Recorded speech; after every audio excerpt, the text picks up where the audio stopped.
you doing, Bournemouth? Hey! Seaside! Yes! I'm from the seaside, I'm from the Lowestoft. Bournemouth. Remember when you was kids and you'd be out and you'd see a kid walk past and they'd have a really nice ice cream. Sprinkles and raspberry sauce and a couple of flakes sticking out. You'd be like, can I have an ice cream? She'd be like, we've got ice cream at home. Lowestoft is the choc ice in your mum's freezer. Enjoy your sprinkles, Bournemouth. Alright, we don't have a lot of time, so let's start with the register. Put your hands up if you're on it. Oh, you're on the ball down here, ain't you? I'll give you loads like that in Suffolk. Oh, that's bad, do well. That's just a little joke about me looking out at you and seeing criminals, because I know a significant portion of you are looking back at me and thinking the exact same thing. That's right, the man with the tattooed face is aware he has a vibe. You say it, it's Prime Watch. That's cool, you called it totally right, I'm shady as shit. But shady mates are good friends to have. Every group should have one shady mate, because you bump into a cop, some of you guys, you go to pieces, you start confessing to shit you haven't even done through nerves. You put a policeman in front of me, I'm on stage. Is there anything in your pockets that shouldn't be there? Yes, your friend's hand. Is there anything in your pockets that may hurt me? Yeah, 3 ninjas and a tiger. Dig in. You may harm your defence if you fail to mention something now you may later rely on in court. Prince Andrew's legal team! I hate that one. But the thing is, I'm an ex-offender. You can ask any of them. I'm not even that shady anymore, man. I mean, I still go fly tipping now and then. It's a lot like cow tipping, just much harder.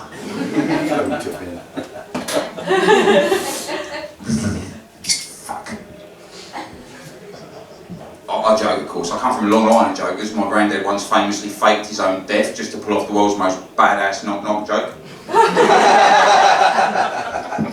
Who's there? Granddad! 3 of the aunties fainted. And the bastard got us again 2 years later at the real deal. Curtains open, box went in, curtains shut. We all sat around for 3 hours waiting for him to announce who's the bigger. Wanker. I've got a joke I like, Paul. I call mine ejector seat. See, I've got a Volvo V40 estate, proper Ted Bundy motor. And what I do is I fill the back seat with rucksacks and backpacks, and I go looking for hitchhikers. And when I have fun, right? I have a little fun. I start saying really fucked up shit to them. And every 10 miles or so, I'll slow down at 10 miles an hour just to see if I've done enough to make them take the leap of faith. I say things like, throw your bag in the back! So 7, sorry Kevin, where were you headed? Well, I got a cocky one in one night. He says to me, he said, how do you know I'm not a serial killer? Oh, I've got your measure, boy. I said, that'd be funny, wouldn't it? You pull your knife as I pull my shooter. He didn't wait for me to slow down. That looks sore. I spend a lot of time on the internet. I probably shouldn't, but I do. And one of the things that's been really winding me up lately is people selling broken shit on Facebook Marketplace. So one the other day, garden wood chipper was working fine, suddenly stopped. No idea why. Could be an easy fix for the right person. Buyer must collect. So basically, you want me to pay you 40 quid to come collect your broken shit. I wasn't aware dustbin was such a prestigious job we haven't paid to do it ourselves. So I couldn't help myself, but I need. But right, that's the standard. Used pacemaker. Was working fine. Suddenly stopped. No idea why. Could be an easy fix for the right person. Sadly for Grandad, this turned out not to be Grandad. I must collect. So another one, sit down looking for a baby door bouncer. I put, have you tried a stocky toddler? There's one the other day, said, does anyone collect bloody broken fridges? I put, what fucking stupid hobby that would be.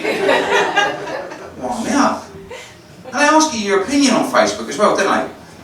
There was one around Halloween, said, which would you rather be, vampire or werewolf?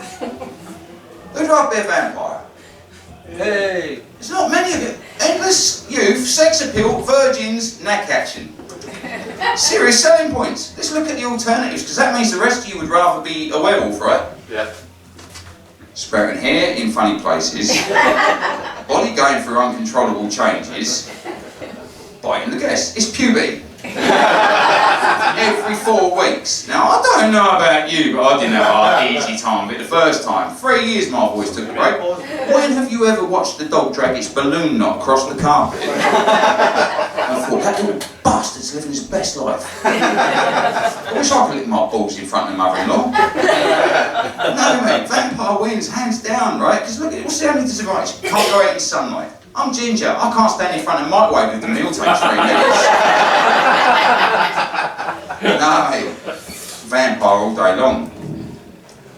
And the other thing about Facebook is they've got those life hacks as well. Have you ever seen those life hacks? Yeah. Yeah, can't trust those, they're bullshit. You seen the phone hack with the rice? Yeah. You drop your phone in the water and put it in the rice and it's fine the next day? Well, I dropped my phone in the toilet when I was pissed. There's no shame, we've all done it. Thought, right, I'll put that in the rice. Got up next morning, phone's just as fucked as it was when it went in. So I've emailed Ambrosia.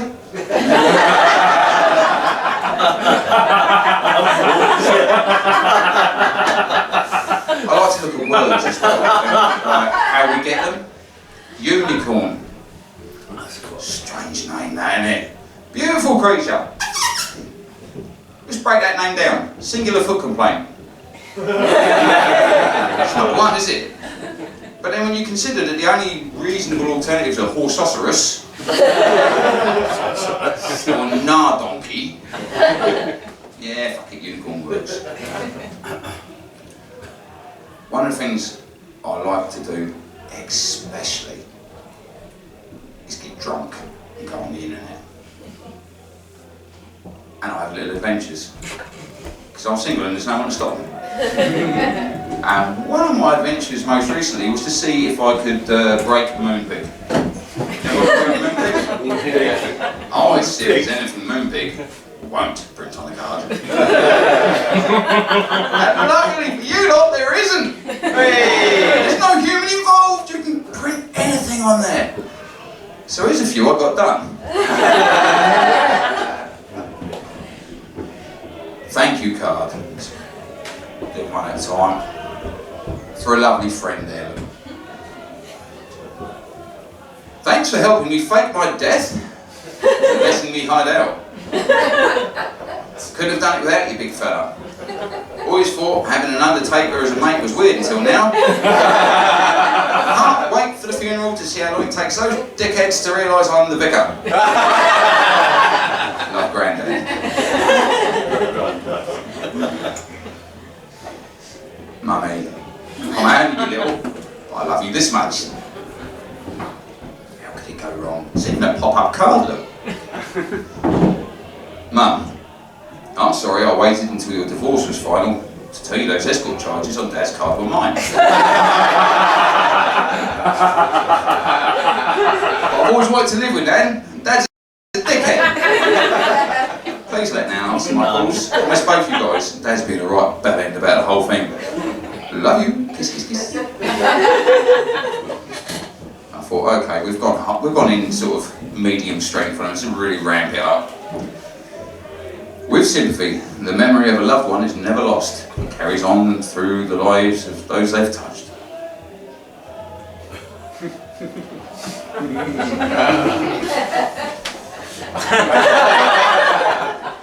Dear Mr. Jenkins, sorry to bother you at what must be a very difficult time for you and your family. Words cannot fully express the immense amount of remorse I feel for eating your poodle dog Benji, frightening your wife and small children. I can offer no explanation for my shocking conduct that day, suffice it other than to say that crystal meth is a very powerful drug.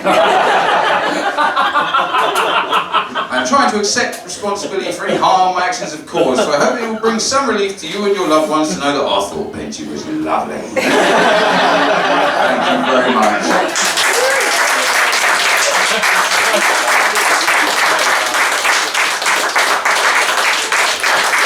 Absolutely lovely stuff, Clayton.